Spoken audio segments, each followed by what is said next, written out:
ऐसा है एनडीएमसी के ना, एक तो मन में कुछ वहम सा पड़ गया कि खान मार्केट में बहुत बड़ी इंक्रोचमेंट है, जबकि ऐसा कुछ है नहीं। छोटा मोटा कोई प्रोजेक्शंस बाहर आई हुई हैं, उनको लेके उनको थोड़ा एतराज़ था। जो हम लोग बार बार बोल रहे थे एनडीएमसी से कि आपके सीनियर ऑफिसर्स आएँ और कागजात हमारे देख के, जो हमारे पेपर्स हैं, डॉक्यूमेंट हमारे को मिले हैं at the time of allotment, उसे देख के और उसके हिसाब से डिसाइड करें कि भाई कितनी इंक्रोचमेंट उनको लगती है या कितनी प्रोजेक्शन बियॉन्ड लिमिट्स है। ये बात बहुत दिनों से चल रही थी, क्योंकि नोटिस पहले इन्होंने दिया था और एक मीटिंग भी हुई थी।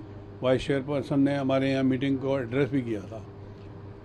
तो हम उनकी वेट कर रहे थे एक्चुअली कि वो आएंगे और बताएंगे, बट उससे पहले कि वो आते और बताते, उन्होंने कल पता नहीं किस हिसाब से बिना इन्फॉर्म किए एक्शन इनिशिएट कर दिया और कल वो अपना एक जेसीबी लेके आ गए, जो कि बहुत शर्मनाक बात हुई हमारे यहाँ पे। 76 साल से खान मार्केट एक ऐसी मार्केट है हिंदुस्तान की पूरी, जहाँ पे कोई इंक्रोचमेंट आपको दिखेगी नहीं।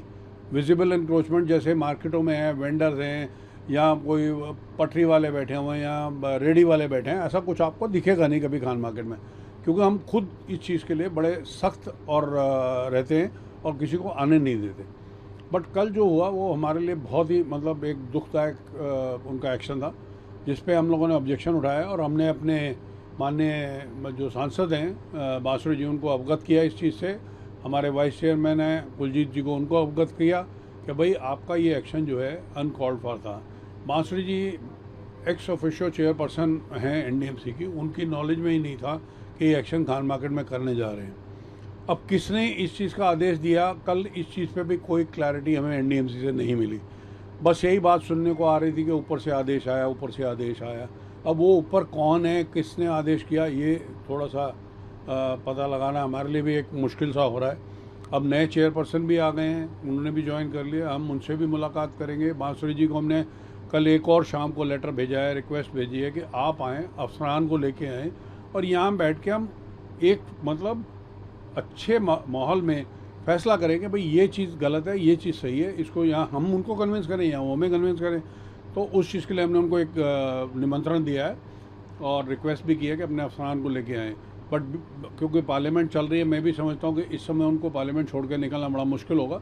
ये पार्लियामेंट मेरे ख्याल 15-16 तारीख तक ख़त्म हो जाएगी, उसके बाद वो आएंगी और अपना इस चीज़ पे जो भी निर्णय देंगे हम उसको मतलब हम कभी भी किसी भी गवर्नमेंट के प्रोग्रेसिव मूव से अछूते नहीं रहते। हम हमेशा कोऑपरेटिव रहे हैं और उस प्रथा को हम छोड़ना भी नहीं चाहते। हमारी जो प्रथा पिछले कई सालों से है कि गवर्नमेंट की अगर कोई अच्छी प्रोग्रेसिव मूव है, कोई एस्थेटिक चेंजेस चाहते हैं, हम करने को तैयार हैं, बट उसका एक मतलब यूनिफॉर्मिटी होनी चाहिए। फिर ये नहीं होना चाहिए कि ये मेरा तोड़ दिया उसका छोड़ दिया, वो नहीं होगा, वो मैं नहीं होने दूंगा। ये मैंने निश्चय कर रखा है और यही कल मैंने अफसरान को बोला कि आप हमें बताएं, बट फिर उसके बाद बनने में नहीं दूंगा।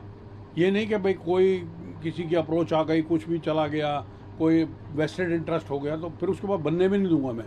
फिर मैं उस चीज़ के ऊपर मतलब जो है खुद भी मतलब गवर्नमेंट के खिलाफ खड़ा हो जाऊँगा। अगर एक बार ये आपने हमें बताया और हमने किया और उसके बाद फिर उसको एनडीएमसी को अमल करना पड़ेगा, उस एग्जीक्यूशन को रखना पड़ेगा। अच्छा, पहले कुछ नोटिस दिया था इन्होंने कल, मतलब स्टार्ट बड़ा वेक्सल नोटिस था, बड़ा वेक्सल नोटिस था, तभी तो हमने उनको आमंत्रित किया था कि भाई आप आएँ।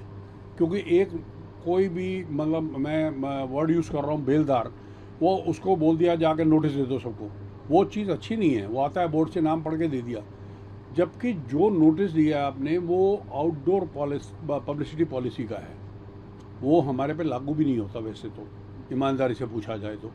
तभी हमने कहा कि फिर भी हमने उस चीज़ को चैलेंज नहीं किया सरकार की।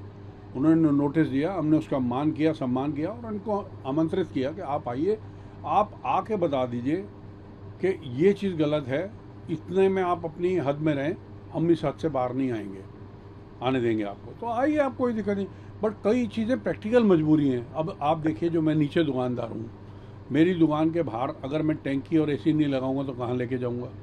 आप ये बताओ ना मुझे। मतलब मैं अपने आप से भी सवाल पूछूं या आपसे पूछूं तो हम कहाँ ले जाएंगे? हम 76 साल से एक पैरामीटर हमें दिया गया था, 48 फुट लंबाई और 11 फुट 1.5 इंच की दुकान हमें मिली हुई है। आप हमारा 1 सेंटीमीटर बाहर देख लें, हम निकले हों, कोई हमारा दुकानदार बाहर हो, तो जब हम अपने पे संयम बरत रहे हैं, हम अपनी सभ्यता में रह रहे हैं, तो हमें इस तरह का मतलब कहना कि आप एसी ले जाओ। पहले भी 2011 में भी ये बात आई थी कि एसी ऊपर लगा दीजिए ले जाकर छत में। अब छत किसी और की है, दुकान किसी और की है, वो कैसे पॉसिबल है? हमने इनको लिखित में दे रखा है 2011 से कि आप यहाँ तो ऊपर की सप्लीमेंट्री डीड बना के दो। मुझे सप्लीमेंट्री डीड बना दीजिए ऊपर की कि भाई आपका ये जो 10 का आपका एरिया और प्लस सीढ़ी से जाने आने का आपका राइट, वो चीज़ सरकार कर नहीं रही, वो बन भी नहीं सकता इनसे, मुझे पता है। तो आप कैसे कह सकते हो मैं किसी की छत पे जाकर एसी रख दूँ या अपनी वाटर की टंकी रख दूँ? पॉसिबल नहीं है ना। ये तो आप भी मानेंगे, किसी की छत पे ऐसे कैसे रख दें? आज उसकी मेरे सद्भावना है, कल हमारा आपस में द्वेष हो गया तो वो मुझे सीढ़ी चढ़ने ही नहीं देगा, तो मैं एसी कहाँ से ठीक करवाऊँगा?